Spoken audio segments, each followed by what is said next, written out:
अरे सालू, तुम यहाँ पर बहुत दिनों के बाद दिखाई दी हो। और बताओ कैसी हो? अब वो 2 कौड़ी की सिक्योरिटी गार्ड, तेरी हिम्मत कैसे हुई मैम का नाम लेने की? तू जानता नहीं है, आज से मैडम इस कंपनी की मैनेजर हैं। अनुष्का, ये क्या तरीका है किसी से बात करने का, जो तुमने इनके ऊपर हाथ उठा दिया?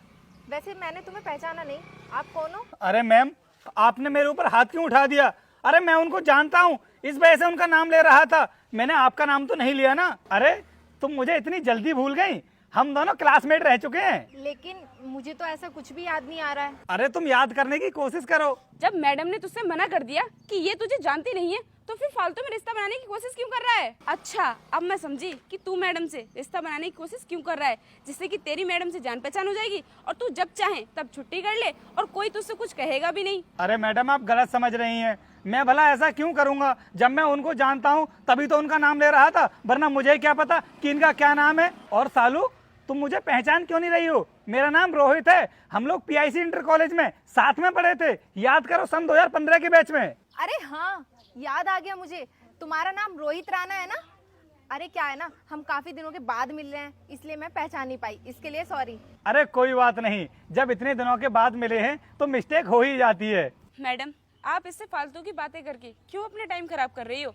आज आपका कंपनी में पहला दिन है और सभी लोगों ने मिलकर आपके लिए तैयारियां भी की हैं।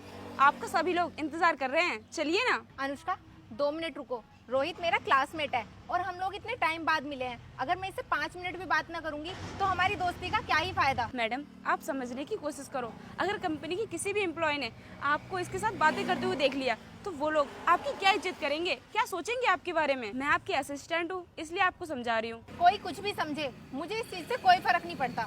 और रोहित, मुझे एक बात बताओ, तुम ये सिक्योरिटी गार्ड के जॉब क्यों कर रहे हो? तुम तो हमेशा क्लास के टॉपर हुआ करते थे। ऐसी क्या मजबूरी आ गई जो तुम्हें सिक्योरिटी गार्ड की जॉब करनी पड़ रही है? मैं तो सोचती थी कि तुम कोई बड़ा काम कर रहे होंगे। सालू, क्या बताऊं मैं तुम्हारे लिए। सब कुछ ठीक चल रहा था। कॉलेज से निकलने के बाद मैं कोटा चला गया था नीट की तैयारी करने के लिए, और कुछ ही दिनों में मेरा एग्जाम भी था। लेकिन उसी बीच अचानक से पापा की तबीयत खराब हो गई और मुझे वहाँ से घर वापस आना पड़ा। और उसके बाद 1-1.5 साल तक मेरे पापा का इलाज चलता रहा। फिर मेरी तैयारी भी छूट गई और मैं अपने पापा को भी नहीं बचा पाया। फिर हमारे घर के हालात बहुत ज़्यादा बिगड़ गए। मम्मी का और छोटी बहन का ख्याल रखने वाला घर पर भी कोई नहीं था। तो मैंने सोचा कि अब वहाँ जाने से कोई फ़ायदा नहीं है।